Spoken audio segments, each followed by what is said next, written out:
So friends, फिर से स्वागत है आप लोगों का second day of 5 days series the secret of happiness.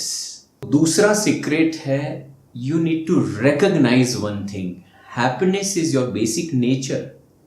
सो आज एक बहुत बेसिक क्वेश्चन अपने आप को पूछने की जरूरत है, अंदर थोड़ा सा झांक के देखने की जरूरत है। अपने आप को पूछो, क्या मैं रियली खुश हूं? Am I really happy? और फिर अंदर से कोई आवाज आएगी, उसको सुनो and just be honest with it. अगर मैं खुश हूं तो कितना खुश हूं? अगर मैं खुश नहीं हूं, अगर ये आंसर मिल रहा है तो अपने आप में जानो क्यों मैं खुश नहीं हूं, क्या मुझे चाहिए actually. Showing happiness is a different thing. I am talking about being happy. खुशियों को दिखाने का तिकड़म करते रहना उसकी बात नहीं है। खुशियों के साथ भी कुछ लोगों ने कंडीशनिंग बना ली है, जैसे मुझे खुश रहना पड़ेगा यार, मुझे खुश दिखना पड़ेगा यार। एक कोशिश है खुश दिखने की, घर में या ऑफिस में जब आप एंटर होते हैं या जब आप अपनी टीम के साथ होते हैं, खुश दिखना पड़ेगा, इसका एक कंडीशनिंग हो गया है। कुछ लोग मानते हैं अगर मैं खुश नहीं दिखूंगा तो समथिंग इज रॉन्ग, लोग मुझे गलत समझ लेंगे। Real happiness comes out of your naturalness. ये जो रियल में जो अंदर की खुशी है ना, वो जितना आप सरल होते जाते हैं, नेचुरल होते जाते हैं, सहज होते जाते हैं, उतनी ज्यादा खुशियां निखरती है अपने आप में से। और फिर से यही सर्कल है, जितना आप खुश होते हैं, रियल खुशियां, उतना आप ज्यादा नेचुरल होने लगते हैं। पर ये जो नेचुरलनेस और हैप्पीनेस की जो अपनी एक साइकिल बननी चाहिए, दिस पॉजिटिव साइकिल, वो कहीं ना कहीं टूटी हुई है, बिखरी हुई है, उसको पकड़ने की जरूरत है। दोस्तों, आप अपने बचपन को याद करो, आप कितने रियल में खुश थे ना।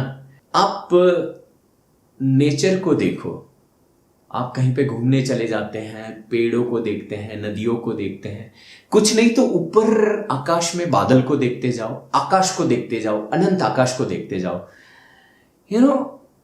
धीरे धीरे कहीं से आप अगर बंधे हुए थे, कहीं ना कहीं वो स्ट्रेस में बंधा हुआ मन रिलैक्स होने लगता है। जितना रिलैक्स होते हैं इतना नेचुरल होने लगते हैं। और वो जो अनहैप्पी आपको रखने के जो कारण थे, जिसने आपको बांध के रखा था, अनहैप्पी रखा था, वो कारण सब ढीले होने लगे and once again you feel happiness inside. Happiness is really effortless.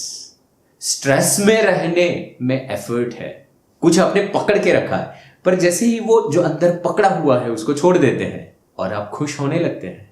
छोड़ना नहीं जानते या छोड़ना नहीं चाहते वो अलग बात है, बाद में हम डिस्कस करते हैं। पर इसको समझते हैं कि जितना आप एफर्टलेस होते जाते हो उतना आप ज्यादा खुश फील करते हैं अपने आप में। जैसे कल के सेशन में हमने देखा था, डिपेंडेंसी खत्म हो गई, तो खुशियां खुद में नजर आने लगी, कोई कारण नहीं है और आप खुश हैं बस। So you need to recognise this second secret, happiness is your basic nature, it comes from within. दोस्तों, जब ये जानने लगते हैं कि खुशियां हमारा स्वभाव है, तो फिर हमें यह भी समझ में आता है कि ये खुशियां हम खो कैसे देते हैं। कुछ छोटे छोटे कारण हैं या कारण पैदा करने वाली जो हमारे मन की टेंडेंसीज है, इसकी मैं पहचान कराना चाहता हूं कि कैसे हम खुशियों को खो देते हैं। सो नंबर 1, आजकल दुनिया ऐसी हो गई है जिससे हमारा मन भी इस प्रकार का आदी हो गया है कि हम बहुत आसानी से किसी के प्रभाव में आ जाते हैं, इन्फ्लुएंस में आ जाते हैं। फिर वो टीवी हो सकता है, आसपास के लोग हो सकते हैं, आसपास की वस्तुएं हो सकती है, या कोई ऐसी परिस्थिति हो सकती है, बड़े बड़े लोग जो हमारे मन में हैं, सो किसी के प्रभाव में आ जाते हैं और फिर उसकी वजह से कंपैरिजन ऑटोमेटिक होने लगती है और वो प्रभाव की वजह से हमारे अंदर एक अभाव पैदा होता है, फीलिंग ऑफ लैक, कमी हमारे भीतर में पैदा होती है और वो कमी की वजह से हम अपने स्वभाव को खो देते हैं। योर स्वभाव इज खुशी, नेचुरलनेस, सहजता, आनंद, प्रेम, मस्ती, लेकिन अंदर का अभाव ट्रिगर हुआ और हमारा स्वभाव, नेचुरलनेस चला गया। दोस्तों, दूसरा रीजन है योर ओन माइंडसेट। बहुत सारी चीजें हैं, एक सिंपल चीज बताना चाहता हूं एग्जाम्पल के तौर पे। हमेशा बचपन से हमारी ये आदत है कहीं ना कहीं कंपैरिजन करते रहने की। हमारे पास क्या है या हमारे पास क्या नहीं है, दोनों स्थिति में हम जो भी है या जो भी नहीं है, दोनों स्थिति में कहीं ना कहीं कुछ तो लोग आपको मिल जाएंगे जहां आप अपनी कंपैरिजन उनके साथ करते जाते हैं।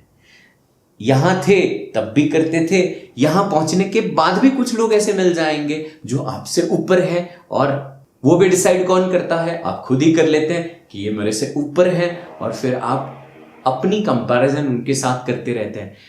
दोस्तों, जब जब भी आप अपनी कंपैरिजन किसी के साथ करोगे तब अभाव ही आएगा भीतर में। आप यही फील करोगे, I am not okay, I am not good enough, और वही कारण है आप अपनी खुशियों को खो देते हैं। तीसरा कारण है आप किसी के शब्दों में, किसी के ओपिनियन में फंस जाते हैं और अपनी खुशियों को खो देते हैं। किसी ने आपके बारे में थोड़ा सा कुछ नेगेटिव बोल दिया और उसको आप बहुत दिल पे ले लेते हैं और फिर अपनी खुशियों को खो देते हैं। दोस्तों, छोटा भी क्रिटिसिज्म हम ले नहीं पाते क्योंकि कहीं ना कहीं हम शब्दों के शिकार बन जाते हैं। शब्दों में फंस के, क्रिटिसिज्म में फंस के हम अपनी खुशियां खो देते हैं। सो खुशियां खोना नहीं है, उसका डर है कि मेरी खुशी चली जाएगी, और वो डर की वजह से हम किसी का क्रिटिसिज्म ले नहीं पाते, डरते हैं, परेशान हो जाते हैं और अल्टीमेटली खुशियों को खो देते हैं। खुशियों को खोने का चौथा रीजन, योर ओन आइडेंटिटी। खुद ही के मन में अपनी एक पहचान बन चुकी है, मैं ऐसा हूं, मैं वैसा हूं, और अपनी ही आइडेंटिटीज में फंस के हम खुशियों को खो देते हैं। खुद के बारे में बहुत सारे जजमेंट्स बन चुके हैं। आप देखो, थोड़ा सा गौर से देखोगे तो आपको नजर आएगा कि बहुत सारे ऑलरेडी आपके माइंड में जजमेंट्स है जो नेगेटिव है, जो आपके एंथुजियाज्म को, आपके हैप्पीनेस लेवल को खत्म करते हैं, आपके फियर फैक्टर को बढ़ाते हैं, आपके सेल्फ रिस्पेक्ट को खत्म करते हैं। वही ओपिनियंस खुद के बारे में, वही जजमेंट्स जो खुद के बारे में आपने टोकरी में भर के रखे हैं, और वही रीजन है आपके हैप्पीनेस को डाउन करते जा रहे हैं। ओके, सॉल्यूशन क्या है उसको हम देखते हैं। जो हमारी ये खुशियों को खो देने की आदत पड़ चुकी है, उसमें से हम कैसे बाहर आ सकते हैं, कैसे अपने आप को ऊपर उठा सकते हैं। तो बहुत सारी चीजें हैं। एक तो खुद में अच्छा फील करना शुरू करो। आज अभी ये सेशन अभी कंप्लीट होगा, कल का दिन पूरा ये प्रैक्टिस करना है। खुद में अच्छा फील करो, खुद के प्रति रिस्पेक्ट को फील करो। कोई आपको रिस्पेक्ट देगा क्यों भाई? खुद में ही वो रिस्पेक्ट को फील करो। जैसे आप भगवान के प्रति जो फील करते हैं, ऐसा मानो ना खुद में ही वो भगवान है, इस सत्य को जानो और खुद के बारे में वो अच्छा फील करो। अपने सेल्फ एस्टीम को बढ़ाओ। आपके पास जो भी है उसके प्रति एक रिस्पेक्ट फील करो। खुद में सेल्फ एस्टीम बढ़ता है। जैसे मैंने कल बताया था, डिपेंडेंसी को खत्म करो। आज का पॉइंट है, उसको बार बार रिकॉग्नाइज करो। Happiness is your nature. कभी थोड़ा सा अच्छी जगह पे घूमने जाओ, be with the nature, spend some time. और उसके लिए पर्वतों पे जाने की जरूरत नहीं है। जस्ट 10, 15, 20, 25 मिनट का समय निकाल के चलने चले जाओ, निकल जाओ कहीं पे, और just be with the trees. थोड़ा सा देखो ना, वो भी आपके इंतजार में बैठे हैं। सो स्पेंड टाइम विथ नेचर। कभी आंख बंद करके बैठो और सांस को अनुभव करो।